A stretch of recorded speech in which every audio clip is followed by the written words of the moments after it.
Elas kord üks kitseema, kellel oli 7 väikest talle. Ta armastas oma lapsi väga ja kaitses neid hoolikalt kurja hundi eest. Ühel päeval ütles ta talledele. Armsad lapsed, ma pean minema välja ja meile midagi süüa otsima.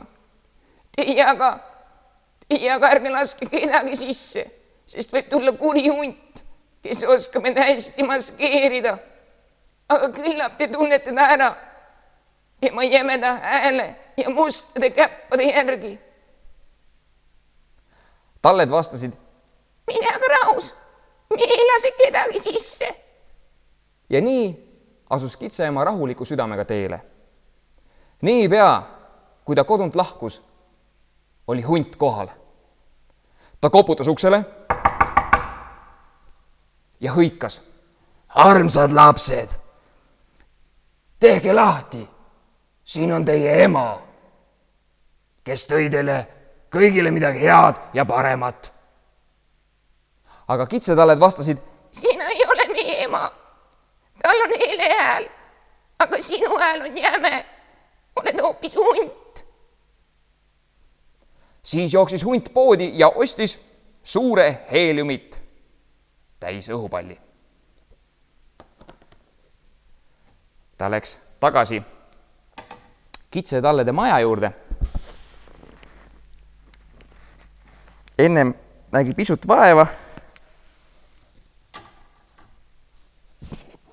Läks tagasi kitsetallede maja juurde ja koputas uksele. Tõmbas kopsud heeliumit täis.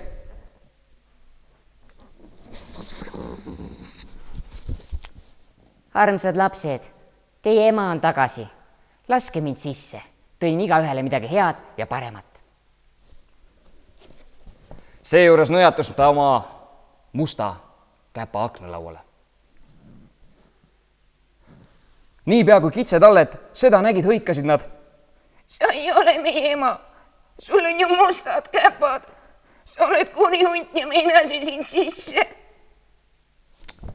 Hunt jooksis poodi.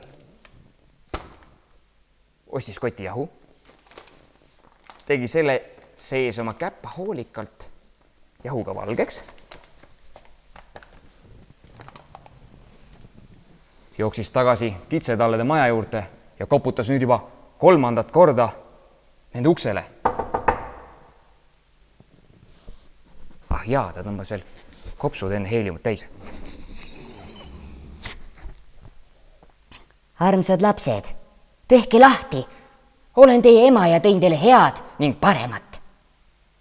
Tema hääl oli sama hele nagu kitseemal. Talled vastasid ettevaatlikult. Näita meile kõigepealt oma käppa. Milles küsimus? Hunt toetas oma jahuga valgeks tehtud käpa aknalauale ja kui kitsetalled seda nägid, avasid nad ukse. Ning kuri hunt tormas majja. Hoi, kuidas kitsetalled ehmatasid. Kiiruga üritasid nad nende ära peita. Kes kuhu sai? Üks puges voodi alla, teine ahju, 3. kööki, 4. kappi alla, 5. peitis end pesukausi alla, 6. laua alla ja 7. kellakappi.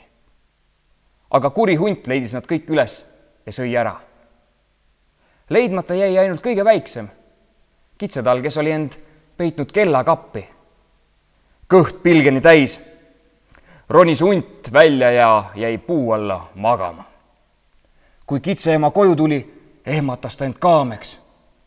Uks oli pärani lahti, kamber segi pööratud. Ta hakkas lapsi üksteise järel nimepidi hõikama. Lõpuks kuulis ta kõige väiksema kitsetalla häält. Ema, olen siin, kellakapis. Ema aitas ta välja ja talleke jutustas, mis oli juhtunud. Kitseema puhkes nutma ja jooksis õue. Seal samas suure puu all hunt magaski. Kitseema silmitses seda igast küljest ja märkas, et miski tema punnis kõhus liigutab. Ta ütles noorimale kitsetallele. Jookse kähku koju, too käärid, nõel ja niit. Äkki suudame veel sinu vennad ja õed päästa. Kui talleke tagasi tuli, võttis kitseema käärid ja lõikas hundi kõhu lõhki. Kõik 6 kitsetalle hüppasid tervelt ning rõõmsalt välja. Oi, kuidas nad rõõmustasid. Kitseema ütles: aga nüüd jookske ja tooge kähku suuri kime. Topime hundi kõhu neid täis, kuni ta veel magab. Talled tõid kivid kiiresti kohale ning toppisid hundile kõhtu. Kitseema õmbles kõhu kinni ja peitis end koos lastega aia taha. Kui hunt ärkas, tundis ta korraga hirmsat janu. Vaevaliselt ajas ta end püsti ja läks kaevule jooma. Kivid ta kõhus kolisesid ja hunt imestas: kuidas mu kõht küll nõnda valutab ja koliseb, justkui oleksin magusate kitsetallede asemel kive söönud. Hunt kummardas kaevu kohale, et sealt juua, aga rasked kivid vedasid ta põhja ja hunt uppus ära. Kui kitsetalled seda nägid, jooksid nad õuele ja hõikasid: hunt on surnud, hunt on surnud! Ning nad tantsisid rõõmust koos oma emaga ümber kaevu.